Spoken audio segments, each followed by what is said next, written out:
To my channel. ये railway, UPPSC, UP police, GK GS का practice set है। प्रश्न दिया गया है 1857 ईस्वी का विद्रोह कहाँ से प्रारंभ हुआ। यह 1857 ईस्वी के क्रांति से संबंधित महत्वपूर्ण प्रश्न है। तो इसका आंसर बैरकपुर से। 1857 ईस्वी के विद्रोह के समय भारत का गवर्नर जनरल कौन था। तो लॉर्ड कैनिंग था। प्रश्न ये सेकंड है, किस सैनिक ने 1857 का विद्रोह आरंभ किया। तो मंगल पांडे ने आरंभ किया था। वीडियो को सब्सक्राइब करना और अपने दोस्तों में शेयर करना।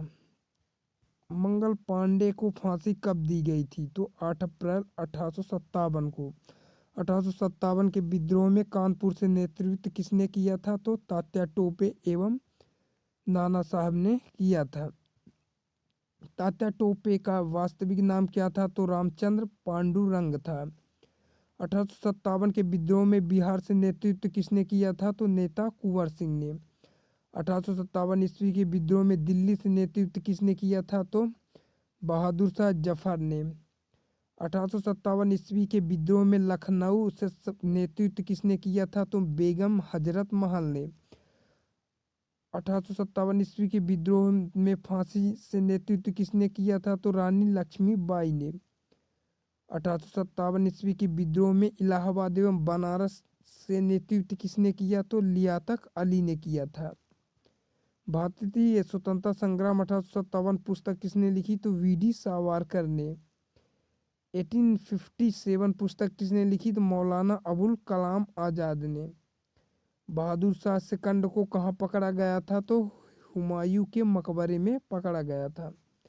1857 ईस्वी का विद्रोह ब्रिटिश शासक को उखाड़ फेंकने के लिए भारतीय जनता की क्रांति है, यह किसने वचन दिया था। तो कार्ल मार्क्स ने। भारतीय क्रांतिकारियों में लक्ष्मीबाई अकेली मर्द है, यह किसने कहा था। तो ब्रिटिश अधिकारी ह्यू रोज ने। रानी लक्ष्मीबाई का वास्तविक नाम क्या था। तो यह मणिकर्णिका था। 1857 ईस्वी के विद्रोह की असफलता के बाद बहादुर शाह सेकंड को किस स्थान पर निर्वासित किया गया। तो रंगून में। इलाहाबाद को किसने आपातकालीन मुख्यालय बनाया। तो लॉर्ड कैनिंग ने। भारतीय सुधार समिति की स्थापना कब की गई। तो 1857 ईस्वी में की। स्थल कहाँ पर है। तो हिमाचल प्रदेश में है। क्वेश्चन नंबर 9 है, तमिलनाडु और आंध्र प्रदेश के तट का नाम क्या है। तो यह कोरोमंडल है। क्वेश्चन नंबर 10 है, तुलबुल परियोजना है तो यह झेलम नदी पर स्थित है। क्वेश्चन नंबर 11 है, त्रिवेणी नहर कहाँ पर स्थित है। तो यह गंडक नदी पर है। क्वेश्चन नंबर 12 है, दक्षिणी गोलार्ध में सबसे छोटा दिन होता है। तो 21 जून को सबसे छोटा दिन होता है। क्वेश्चन नंबर 13 है, गेहूं का सबसे उपयुक्त महीना कौन सा है। तो अक्टूबर नवंबर है। क्वेश्चन नंबर 14 है, ग्रांड बैंक स्थित है। तो अटलांटिक महासागर में स्थित है। चारों ओर से पर्वतों में थिरा पठार है, अंतर पर्वतीय पठार कहलाता है। क्वेश्चन नंबर 16 है, जिप्सम कहाँ पाया जाता है, क्या है। तो अधातु है। जिप्सम एक अधातु है। जो जिला दर्रा कहाँ स्थित है। तो है जम्मू कश्मीर में स्थित है। क्वेश्चन नंबर 18 है, बुद्ध जन्मे थे लुम्बिनी में जो 563 ईसा पूर्व है। क्वेश्चन नंबर 19 है, बुद्ध की मृत्यु हुई थी तो ये कुशीनगर में जो 483 ईस्वी पूर्व। बुद्ध की मृत्यु की घटना महापरिनिर्वाण है। क्वेश्चन नंबर 21 है, बुद्ध के प्रथम गुरु थे तो अलार कलार थे। क्वेश्चन नंबर 22 है, बुद्ध द्वारा गृह त्याग की घटना महाविनिष्क्रमण कहलाती है। क्वेश्चन नंबर 23 है, बुद्धिस्ट का प्रथम प्रवचन कहलाता है तो पंच चक्र प्रवर्तन कहलाता है। क्वेश्चन नंबर 24 है, बुद्ध ने उपदेश दिया था तो सारनाथ में दिया था। क्वेश्चन नंबर 25 है, बुद्ध के पूर्व जन्म पर आधारित कथा कौन सी है। तो यह जातक है। क्वेश्चन नंबर 26 है, अजंता की गुफाओं में किस ग्रंथ का चित्रण है होता है। तो जातक का है। क्वेश्चन नंबर 27 है, बौद्ध धर्म का प्रथम ग्रंथ है तो पिटक है। क्वेश्चन नंबर 28 है, बौद्ध धर्म का पूजा स्थल क्या है। तो ये चैत्य मंडप कहलाता है। क्वेश्चन नंबर 29 है, बुद्ध चरित्र के लेखक अश्वघोष है। क्वेश्चन नंबर 30 है, आर्यजीवक पंथ का प्रवर्तक मखली गोसल है। क्वेश्चन नंबर 31 है, महरौली में स्थित राजा चंद्र के लौह स्तंभ को बनवाया था तो चंद्रगुप्त द्वितीय ने।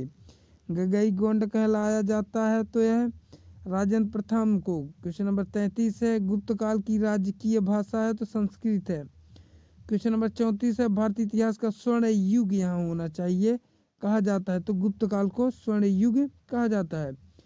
क्वेश्चन नंबर 35 है, नर्तसज्ञ तहास, यहाँ कुछ लिखा था मीनिंग थोड़ा मिस है, थोड़ा इसकी पाई मात्रा मिस है, तो यह गुप्त वंश को कहा जाता है। क्वेश्चन नंबर 36 है, गुप्त वंश का अंतिम शासक था तो विष्णु गुप्त था। है विटामिन सी की कमी से कौन सी बीमारी होती है तो स्कर्वी होती है। दूध में कमी कौन सा विटामिन नहीं होता तो विटामिन सी है। विटामिन डी की कमी से कौन सा रोग होता है तो रिकेट्स होता है। किस विटामिन की कमी से खून का थक्का नहीं जमता तो विटामिन की। भारत में गन्ने की सबसे बड़ा उत्पादक उत्तर प्रदेश है। भारत में मूंगफली की सबसे बड़ा उत्पादक गुजरात है। भारत में चाय का सबसे बड़ा उत्पादक असम है। भारत में बांस का सबसे बड़ा राज्य असम है। भारत में जूट का सबसे बड़ा उत्पादक पश्चिम बंगाल है। भारत में तंबाकू का सबसे बड़ा उत्पादक आंध्र प्रदेश है। भारत में केले का तमिलनाडु है। 1 मई 1960 को। क्वेश्चन नंबर 33 है, गोवा राज्य का गठन कब हुआ तो 30 मई 1987 को। क्वेश्चन नंबर 34, चकमा व हल मात किस राज्य की जनजाति है तो त्रिपुरा की है। क्वेश्चन नंबर 35 है, छत्तीसगढ़ राज्य का गठन कब हुआ तो 1 नवंबर 2000 को। क्वेश्चन नंबर 36 है, जनजाति की दृष्टि से भारत का विश्व में कौन सा स्थान है तो दूसरा है। क्वेश्चन नंबर 37 है, जम्मू कश्मीर का वह हिस्सा जो चीन के अधिकार में है क्या कहलाता है तो अक्साई चीन। क्वेश्चन नंबर 38 है, जायद की फसल कौन सी है तो ये खरीफ, खरबूजा, खीरा, ककड़ी ये सभी है। क्वेश्चन नंबर 39 है, जावर की खान किस खनिज के लिए प्रसिद्ध है तो जस्ता उत्पादन के लिए। क्वेश्चन नंबर 40 है, जोजिला दर्रा किस राज्य में स्थित है तो जम्मू कश्मीर में। क्वेश्चन नंबर 41 है, झारखंड राज्य का निर्माण कब हुआ तो 15 नवंबर 2000 को हुआ। क्वेश्चन नंबर 42 है, टिहरी बांध किस नदी के संगम पर स्थित है तो भागीरथी और भिलांगना नदी के तट पर। क्वेश्चन नंबर 43 है, टोडा जनजाति कहाँ पाई जाती है तो नीलगिरी पहाड़ियों में। क्वेश्चन नंबर 44 है, डुरंड रेखा जो भारत और अफगानिस्तान के बीच है कब निर्धारित की गई तो 1896 में। क्वेश्चन नंबर 45 है, डेल्टा ना बनाने वाली भारत की सबसे लंबी नदी कौन सी है तो नर्मदा नदी, यह एस्चुरी का निर्माण करती है। क्वेश्चन नंबर 46 है, डॉल्फिन नोज नामक चट्टान के पीछे कौन सा बंदरगाह है तो विशाखापट्टनम आंध्र प्रदेश में। क्वेश्चन नंबर 27 है, तेलंगाना राज्य कब बना तो 2 जून 2014 को।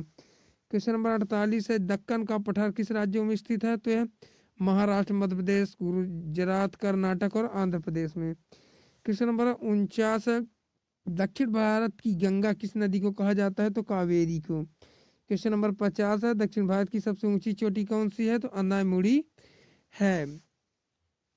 ये वीडियो अच्छी लगी तो हमारे चैनल को लाइक और सब्सक्राइब करना। मिलते हैं नेक्स्ट वीडियो में, तब तक के लिए जय हिंद जय भारत। जैसे मृत्युदंड को कठोर कारावास में बदलने परिहार क्या है तो सजा की अवधि को बदलने, जैसे 2 वर्ष की कठोर कारावास को 1 वर्ष के कठोर कारावास में बदलना है।